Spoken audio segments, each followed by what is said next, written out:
Vamos à atualização desta segunda-feira dos casos do novo coronavírus nos 28 municípios do Alto Vale do Itajaí.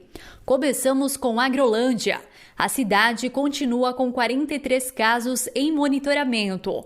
Por lá, não há nenhum caso suspeito, descartado ou confirmado da doença. Em Agronômica, ainda estão sendo monitoradas 2 pessoas com sintomas gripais. Um caso já foi descartado e os números de casos suspeitos e confirmados permanecem no zero. Atalanta monitora ainda 9 pessoas com sintomas gripais. Não há nenhum caso suspeito, descartado ou confirmado. Já o município de Aurora monitora 14 pessoas. Por lá, tem um caso suspeito de Covid-19 e 2 casos já foram descartados. Braço do Trombudo continua com nenhum caso de Covid-19. Chapadão do Lajeado não tem nenhum caso do vírus. O município de Dona Ema não monitora nenhuma pessoa com sintomas gripais. Por lá, um caso foi descartado e não há casos suspeitos e nem confirmados da doença. Ibirama é a segunda da lista com o maior número de pessoas em monitoramento, com 183 casos e 2 descartados. A cidade tem agora 2 pacientes com suspeita de Covid-19 e que aguardam o resultado do exame. Imbuia descartou 2 casos de Covid-19, portanto, não há nenhum caso confirmado da doença. A Princesinha do Alto Vale tem um caso suspeito e monitora ainda 3 pessoas. Em Ituporanga, não há nenhum paciente em monitoramento. 11 casos da doença já foram descartados. De acordo com a assessoria da Prefeitura, há ainda 2 casos suspeitos de Covid-19 que aguardam o resultado do exame. José Boatê não tem nenhum caso de Covid-19. Enquanto o município de Laurentino tem um paciente em monitoramento com sintomas gripais e um caso já foi descartado. A cidade não tem nenhum caso suspeito ou confirmado do novo coronavírus.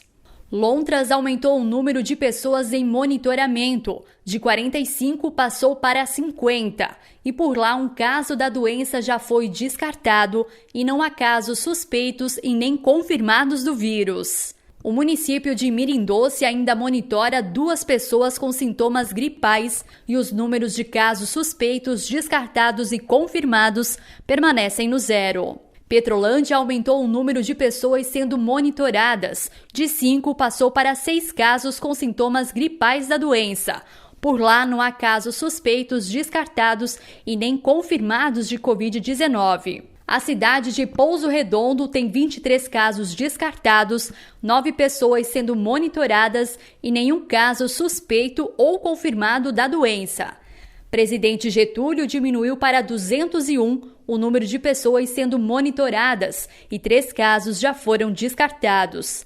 Já Presidente Nereu não registrou nenhum caso do novo coronavírus. Rio do Campo tem 31 casos em monitoramento. Por lá foi registrado o primeiro caso suspeito da doença, enquanto os casos descartados e confirmados permanecem no zero. Em Rio do Oeste tem 5 casos descartados, 1 em monitoramento e nenhum caso suspeito ou confirmado de Covid-19. A capital do Alto Vale tem 12 casos descartados da doença, 10 pessoas ainda continuam em monitoramento e não há nenhum caso suspeito ou confirmado do novo coronavírus. Em Salete, diminuiu o número de pessoas em monitoramento. De 47 passou para 37 casos. Já os casos suspeitos, descartados e confirmados continuam no zero. Santa Terezinha continua com 4 casos em monitoramento, 4 casos suspeitos, 2 descartados e nenhum confirmado, segundo o boletim da Secretaria de Saúde da última sexta-feira, dia 3 de abril. Taió tem 46 pessoas em monitoramento, 2 casos já foram descartados. A cidade não tem nenhum caso suspeito ou confirmado da doença. Trombudo Central divulgou que não tem nenhum caso de Covid-19. Vidal Ramos continua com 13 pacientes em isolamento domiciliar com sintomas gripais e a cidade tem agora um caso suspeito de Covid-19 que aguarda o resultado do exame. Vitor Meireles permanece com 5 casos em monitoramento e 1 caso suspeito de Covid-19. E encerramos com o município de Vitimarsum, com apenas 1 caso sendo monitorado.